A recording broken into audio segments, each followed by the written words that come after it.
अस्सलाम वालेकुम वरहमतुल्लाहि वबरकातुहू। इंशाअल्लाह कुछ रेशोज़ के बारे में मैं एक्सप्लेन कर रहा हूँ जो आपके सिलेबस में। Number one is gross profit margin. Gross profit margin means how much percentage you are earning or on your revenue. Revenue means net sales. So basically formula is going to be gross profit over net sales into 100. That will give you the gross profit percentage on sales. Similarly, there is one more formula called markup. Markup formula is gross profit over cost of goods sold, and basic calculation of cost of goods sold is opening inventory plus net purchases minus closing inventory.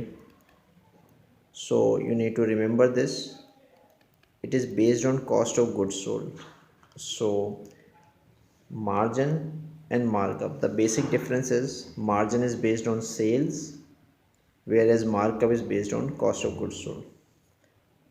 Then the formula is profit margin. Profit margin is profit for the year, जिसको हम net profit भी कहते हैं. So over revenue means net sales. So profit means net profit and over sales. This tells you how much percentage of profit you earn on your net sales.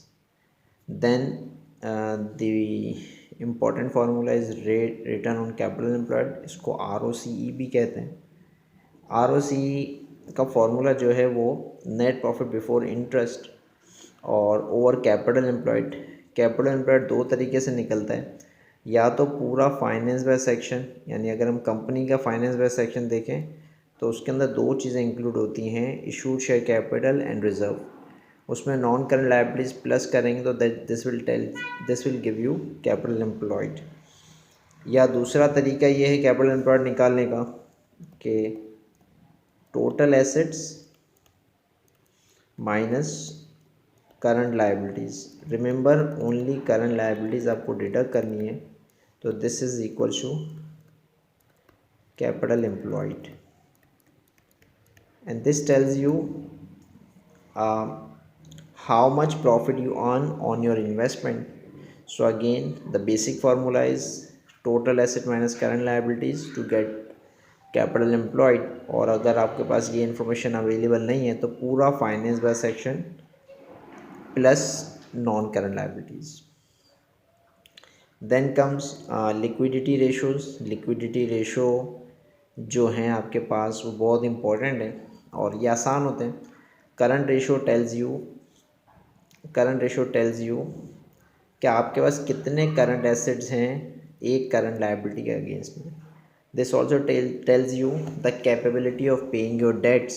या आसान लफ्ज़ों में हम ये कह सकते हैं कि ये आपको ये बताता है कि आपके पास कितने करंट एसेट्स रखे हुए हैं to settle your current liabilities.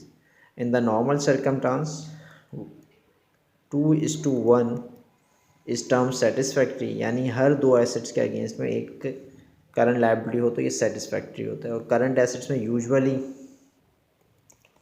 Inventory, trade receivables, prepaid expenses अगर कोई होते हैं तो, और बैंक.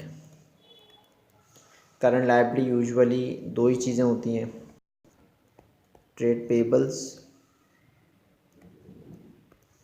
और क्या कहते हैं accrued expenses.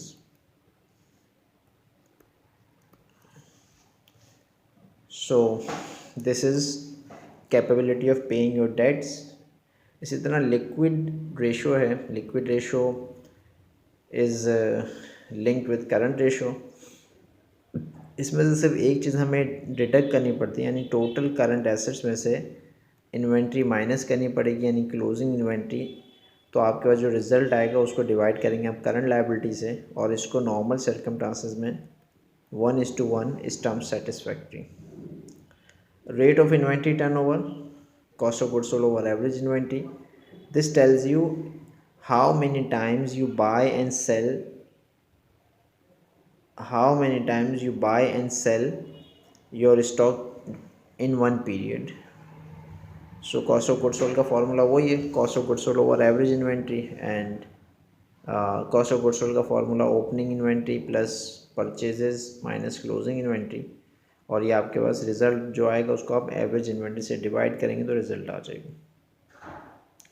Trade receivable turnover, this tells you in how many days you collect from your customers. Formula आसान है, trade receivables over credit sales into 365।